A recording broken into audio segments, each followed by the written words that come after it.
Hello बच्चों, welcome to board preparation. Very good afternoon सबको। मैं हूं अभिषेक मिश्रा और आज हम लोग क्लास 12 सीबीएसई बोर्ड के फर्स्ट चैप्टर जो कि हमारा इलेक्ट्रोस्टैटिक है उसका सेकंड पार्ट लेके आया हूं मैं आप लोगों के लिए।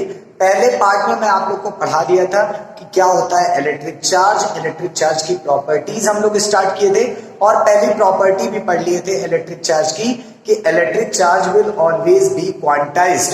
इलेक्ट्रिक चार्ज हमारे पास क्वांटम मींस पैकेट्स में अवेलेबल है। सेकेंड प्रॉपर्टी है इलेक्ट्रिक चार्ज की एडिटिविटी ऑफ चार्ज, मतलब जो हमारा चार्ज है वो एडिटिव है, मतलब एल्जेब्रिकली उसे हम ऐड कर सकते हैं किसी सिस्टम का टोटल चार्ज निकालने के लिए। तो समझेंगे पहले इसकी डेफिनेशन या फिर पहले समझ लेते हैं हम लोग, उसके बाद में डेफिनेशन लेते हैं। चलो मान लेते हैं कोई एक ऑब्जेक्ट है, इस ऑब्जेक्ट के पास बहुत सारे डिफरेंट प्लेसेस पे चार्ज है। लेट्स से यहाँ पर 3 + 3 कूलम, यहाँ पर +4 कूलम, यहाँ पर -3 कूलम है, यहाँ पर +5 कूलम है। ये अब हमें इस सिस्टम का टोटल चार्ज निकालना है, इस सिस्टम का टोटल चार्ज निकालना है। तो एडिटिविटी या फिर एडिटिव प्रॉपर्टी चार्ज का कहता है कि इस सिस्टम का जो टोटल चार्ज होगा वो सिंपली इन सारे चार्ज को ऐड करना है, सिंपली इन सारे चार्ज को हमें ऐड करना है। बट ऐड करते समय हमें यह ध्यान देना है कि जिसके पास जो साइन है वो उसकी साइन उसके साथ रहेगी। एल्जेब्रिकली हमें इन्हें ऐड करना है बट जिसके साथ जो साइन है वो उसके साथ रहेगी। तो हम लोग क्या करेंगे, हम लोग यहां पर लिखेंगे 3 कूलम +4 कूलम +5 कूलम और यहां पर देखो -3 कूलम। ये सब पॉजिटिव थे तो मैं पॉजिटिव ले लिया, ये नेगेटिव था तो इसे मैं नेगेटिव ले लिया। अब देखो क्या हो जाएगा, 5 4 9 9 3 12 या फिर ऐसे देख लो 3 से 3 कैंसिल आउट और हमारा आ गया 9 कूलम। तो ये इस सिस्टम का टोटल चार्ज है। तो यही है हमारी सेकेंड प्रॉपर्टी चार्ज की, that is additivity of charge. Charge is always algebraically added of any system. किसी सिस्टम का जितना चार्ज होगा, जितने भी चार्ज होंगे उस सिस्टम में जहां पर भी होगा सबको एल्जेब्रिकली हम लोग ऐड कर लेंगे और जिसके साथ जो साइन रहेगा वो ध्यान देना है वो साइन एज इट इज उसके साथ रहेगी। एल्जेब्रिकली ऐड करने पे जो टोटल आएगा वो उस सिस्टम का टोटल चार्ज होगा। एक एग्जांपल और देता हूं मैं आप लोग को। मान लो हम लोग लेते हैं सोडियम का एटम। तो सोडियम के एटम के अंदर आप लोग को पता है कि 11 प्रोटॉन होते हैं, 11 पॉजिटिव चार्ज और 11 ही नेगेटिव चार्ज होता है। अब सोडियम का एटम कहा जाता है न्यूट्रल है, सोडियम का नहीं, सारे एटम्स को हम लोग न्यूट्रल कहते हैं, सारे एटम्स को। क्यों? देखो क्योंकि उसमें नंबर ऑफ प्रोटॉन और नंबर ऑफ इलेक्ट्रॉन हमेशा बराबर होते हैं। अब number of proton number of electron अगर बराबर है तो नंबर ऑफ पॉजिटिव चार्ज और नंबर ऑफ नेगेटिव चार्ज बराबर है। इससे जब टोटल चार्ज निकालोगे आप लोग, इसका टोटल चार्ज क्यों निकालोगे तो क्या हो जाएगा, 11 - 11 = 0। मतलब इस एटम के ऊपर टोटल चार्ज 0 है। इसीलिए हम लोग कहते हैं कि कोई भी एटम अगर वो इलेक्ट्रॉन डोनेट या फिर एक्सेप्ट नहीं किया है तो इलेक्ट्रिकली न्यूट्रल होता है due to number of positive charge and number of negative charge उसमें इक्वल होते हैं। तो ये प्लस माइनस कैसे आया, due to additivity of charge. Second property से आया कि चार्ज को एल्जेब्रिकली ऐड कर सकते हैं बट उसकी साइन जो हो वो सेम होना चाहिए। इसका डेफिनेशन लिखेंगे हम लोग, डेफिनेशन लिखेंगे इसका। चलिए, दिस इज अ प्रॉपर्टी या फिर लिखते हैं ए प्रॉपर्टी या फिर दिस इज करेंगे, this is a property, this is a property by virtue of which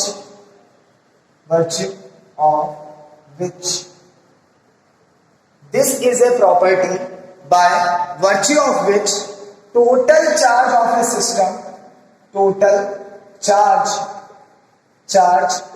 of a system is obtained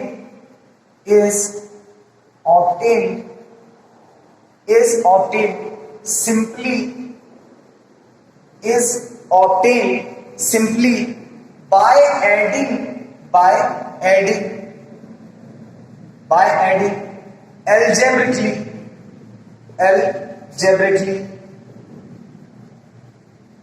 by simply adding algebraically all the charges present in the system, all the charges present in the system.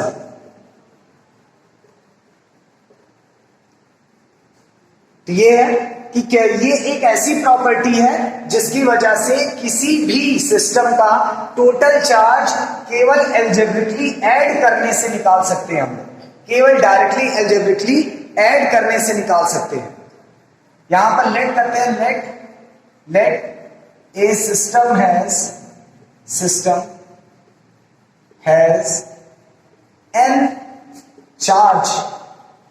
n charges, that is Q1, Q2, Q3, Q4 dash dash dash Qn। ये n charge है किसी system पे।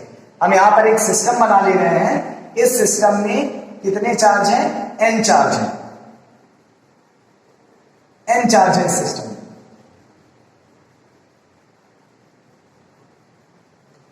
कितने charge है? n charge है system. तो इस n charge का जो टोटल चार्ज होगा, total charge of system, total charge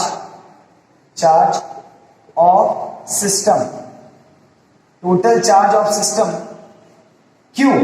Q बराबर हो जाएगा Q1 plus Q2 plus Q3 plus Q4 dash dash dash plus Qn। ये आपका फॉर्मूला है टोटल चार्ज निकालने का। यहां पर एक नोट पॉइंट हम लोग लिखेंगे। नोट पॉइंट क्या लिखेंगे कि जब भी हम सम लेंगे, जब भी इसका सम निकालेंगे, तो सम निकालते समय हमें जिस चार्ज के साथ जो साइन रहती है वो लेना एकदम बिल्कुल कंपलसरी है। तो नोट पॉइंट में लिखेंगे कि साइन को हम लोग नहीं भूलेंगे, साइन जो है उसे लेके चलना है। तो क्या लिखेंगे? while taking sum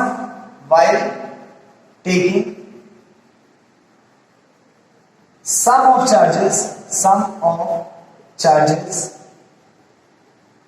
while taking sum of charges, their sign,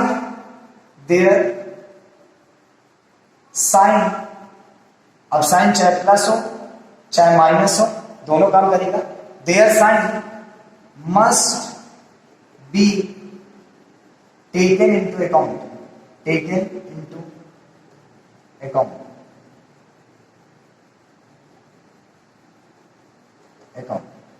must be taken into account। तो याद रखना, जब भी हमें एल्जेब्रिकली ऐड करके किसी सिस्टम का टोटल चार्ज निकालना है तो उसके साथ जो भी प्लस माइनस जो भी लगा रहेगा वो हमें कंसीडर करके चलना है। तो इतना नोट करिए फटाफट, फिर आगे चलते हैं अपनी लास्ट प्रॉपर्टी में, that is conservation of charge. चलिए नेक्स्ट प्रॉपर्टी हमारी कंजर्वेशन ऑफ चार्ज।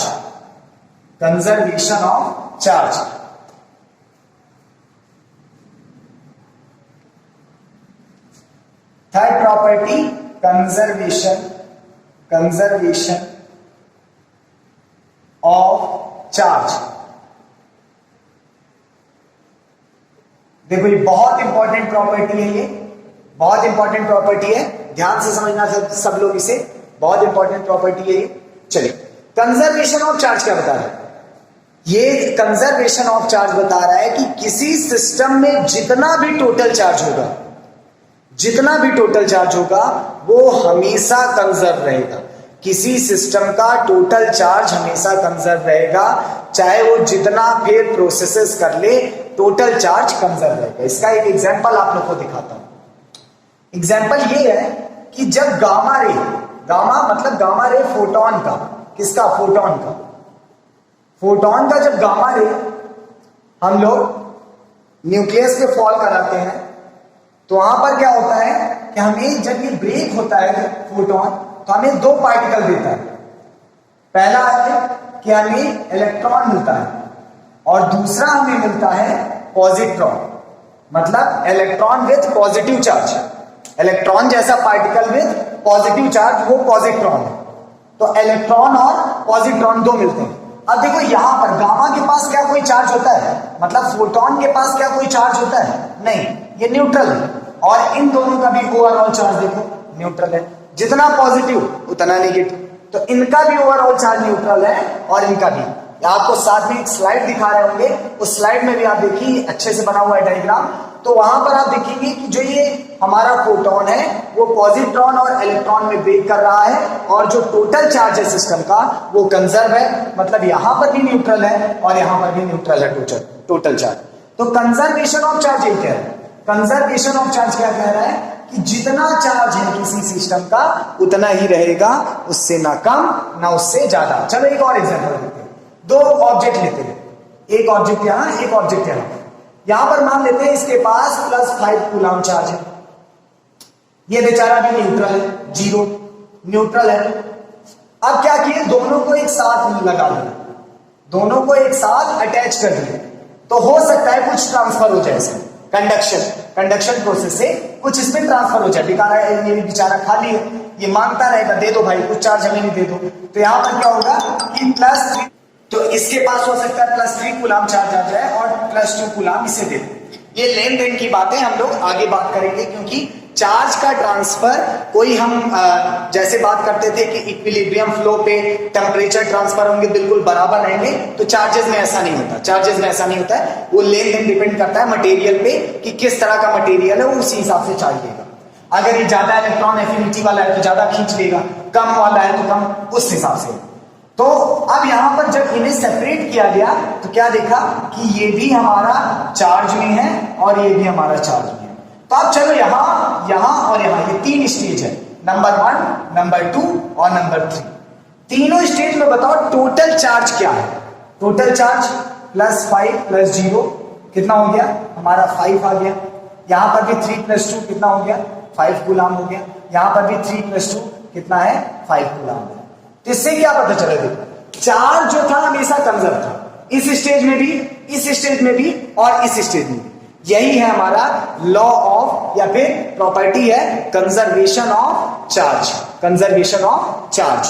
तो ये हम लोग एक स्लाइड आपको दिखाया होगा, उससे भी आप लोग समझ सकते हैं। चलिए तो आप इसकी भी डेफिनेशन लिखते हैं, कंजर्वेशन ऑफ चार्ज की भी डेफिनेशन लिखते हैं, उसके बाद एग्जांपल तो लिख ही लेंगे। चलिए कंजर्वेशन ऑफ चार्ज में लिखते हैं, conservation of a charge, conservation of A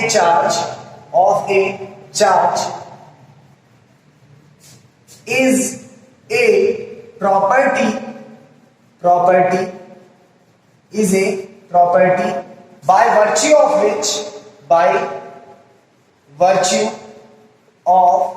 which conservation of charge is a property by virtue of which the total charge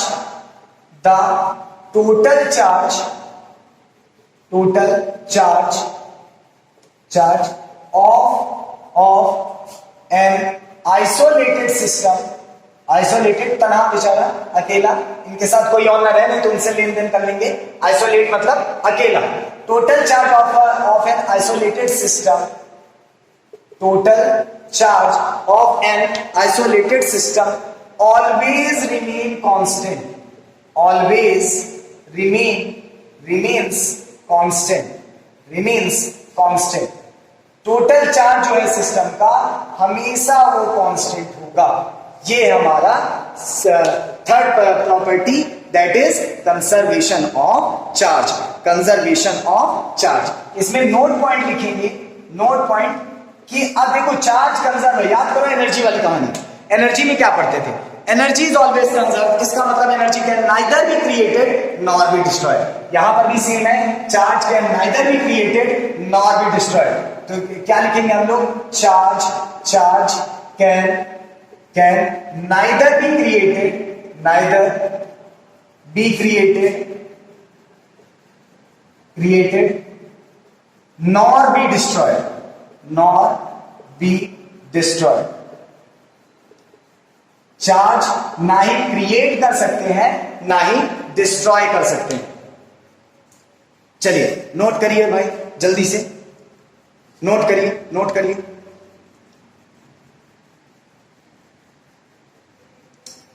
पर यहां पर देखिए एक चीज बात है, चार्ज को क्रिएट और डिस्ट्रॉय नहीं कर सकते, बट किसी पार्टिकल, जिस पार्टिकल के पास चार्ज हो उस पार्टिकल को क्रिएट डिस्ट्रॉय कर सकते हैं।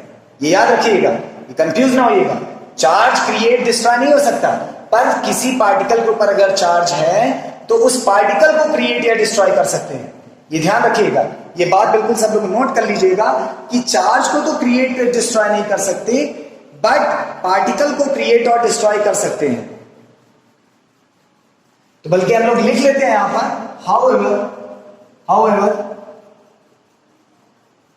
Particle carrying charge can be created and destroyed. क्योंकि हमें पता है मास को हम एनर्जी में कन्वर्ट कर सकते हैं, किसका क्रिएशन और डिस्ट्रक्शन हम लोग समझ सकते हैं, बट चार्ज ना, चार्ज का नहीं। अच्छा किस लिए बात करें? आइसोलेटेड सिस्टम, ध्यान रखिएगा, चार्ज क्रिएट और डिस्ट्रॉय ना करने के आइसोलेटेड सिस्टम की बात करें। पूरा अगर वो सराउंडिंग से कनेक्टेड है, ना, उसके लिए नहीं हो सकता। तो याद रखना, पूरा आइसोलेटेड सिस्टम के लिए बात है, एक अकेला बेचारा जो अकेला होगा उसके लिए बात है। ठीक है, चलिए एग्जाम्पल लिख लेते हैं भाई, वही कहानी है। गामा रे ऑफ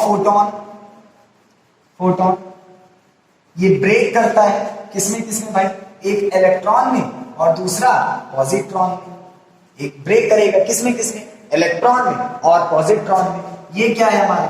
ये इलेक्ट्रॉन है, ये क्या है? इलेक्ट्रॉन है, और ये क्या है? पॉजिट्रॉन है, ये क्या है? पॉजिट्रॉन है।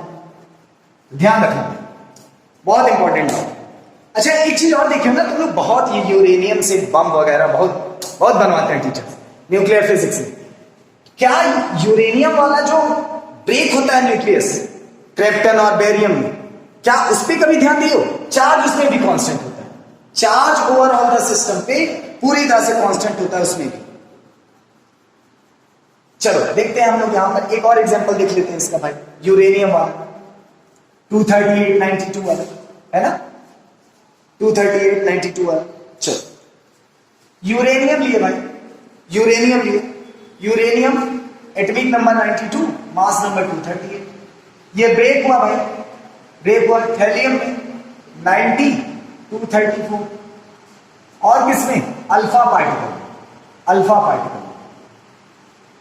अल्फा, अरे याद आ गया वही अल्फा, हीलियम। चलो हीलियम में ब्रेक। यहां पर देखो चार्ज क्या होता है? नंबर ऑफ इलेक्ट्रॉन या फिर प्रोटॉन। नंबर ऑफ प्रोटॉन 92, 90 + 2 भाई कंजर्व है, चार्ज यहां पर भी कंजर्व है। तो आपका सेकंड एग्जांपल हो गया, पहला तो गामा रे वाला हो गया, दूसरा ये।